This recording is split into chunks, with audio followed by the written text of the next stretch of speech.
বিজেপির সাথে বাঁশ লাঠি নিয়ে দাদাবাবুদের পুশব্যাক ঠেকানোর জন্য দাঁড়িয়ে আছে। যদি দাদাবাবুরা মুসলমানদের পুশব্যাক করতে আসে, ওদেরকে এমন শিক্ষা দেওয়া হবে বাপের নাম ভুলে যাবে।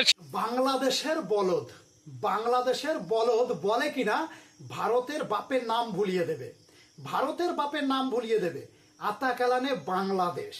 আমি তোদের সরাসরি বলি ভাই, কেলান খেয়ে মরে যাবি, বুঝতে পেরেছিস? কেলান খেয়ে মরে যাবি, একদম সোজা সাপটা। ভারতের থেকে যদি পুশব্যাক করা হয় মুসলমানদের বাংলাদেশে, তাহলে বাংলাদেশের মানুষ লাঠি ডান্ডা নিয়ে বসে আছে কোথায়? বাংলাদেশের বর্ডারে, যাতে বাংলাদেশে মুসলমানদের পুশব্যাক না করা হয় ভারত থেকে, সেটা ঠেকানোর জন্য লাঠি নিয়ে বসে আছে। আতাকালানে ভারতের কাছে ব্রহ্মস রয়েছে, একটা ফেলে দেবে বাংলাদেশে, পুরো বাংলাদেশ শেষ। বুঝতে পেরেছিস? আতাকালানে বলদ বাংলাদেশি, তোরা তো কাংলাদেশি। এক কথায় বাংলাদেশি না কাংলাদেশি। তো ভাই কাংলাদেশি, তোদের শুধু একটা কথাই বলবো যে ভারত ভুল করে দু একটা ব্রহ্মস মিসাইল বাংলাদেশে ফেলে দেবে, বাংলাদেশ খতম। বুঝতে পেরেছিস? এত বৃষ্টিতে আমরা নিজেই ঘরের মধ্যে বর্তমান ভয় পাচ্ছি।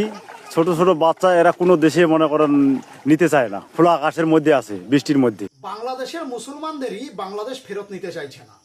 বাংলাদেশের মুসলমানদের যাদের নিজের ঘরবাড়ি এখনো বাংলাদেশে রয়েছে, তাদেরই বাংলাদেশ ফেরত নিতে চাইছে না। তাহলে বোঝো বাংলাদেশ কতটা নিকৃষ্টতম দেশ, কতটা খারাপ একটা দেশ, কতটা খারাপ হতে পারে সেই দেশের মানুষ, সেই দেশের সরকার, যে নিজের দেশের মানুষকে আর ফেরাচ্ছে না। আর এদিকে আমাদের নরেন্দ্র মোদী, পৃথিবীর যেইখানেই যুদ্ধ লেগে যাক, যেইখানেই ভারতের মানুষকে, ভারতবাসীদের সবার আগে ফেরত নিয়ে আসে নরেন্দ্র মোদী। তো ভাই এটা আমাদের দেশের প্রধানমন্ত্রী, ওই যে তোরা বলিস না বারবার চাওয়ালা চাওয়ালা, এটা হচ্ছে আমাদের চাওয়ালা। বুঝতে পেরেছিস? যে পারে ভারতের মানুষকে ভারতে ফিরিয়ে আনতে, জানে ভারতের ক্ষমতা আছে ভারতের মানুষকে রেখে দেওয়ার জন্যে, ভারতের মানুষকে খাওয়ানোর ক্ষমতা আছে ভারতের, সেটা নরেন্দ্র মোদী ভালোভাবেই জানে। কিন্তু তোদের দেশের যে প্রধানমন্ত্রী না ভাই, তোদের দেশের প্রধানমন্ত্রী হচ্ছে ভিখারি। এক কথায় তোদের দেশের প্রধানমন্ত্রী ভিখারি। বুঝতে পেরেছিস? তো বাংলাদেশের মানুষকে কেন ফেরত নিতে চাইছে না? এই কারণেই ফেরত নিতে চাইছে না যে ভারত থেকে যেসব মুসলমানগুলো এখন বাংলাদেশে যাবে, যারা অরিজিনালি বাংলাদেশি, তারা যদি বাংলাদেশে যায়, তাহলে বাংলাদেশের সরকার খাওয়াবে কি? ভিখারি তো, খাওয়ানোর জন্য কিচ্ছু নাই বাংলাদেশে, পরিষ্কার কথা। আবারও ভিক্ষা করতে হবে ভারতের কাছ থেকেই। তো সেই কারণে বাংলাদেশের সরকার আর বাংলাদেশিদের ফেরত নিতে চাইছে না ভাই।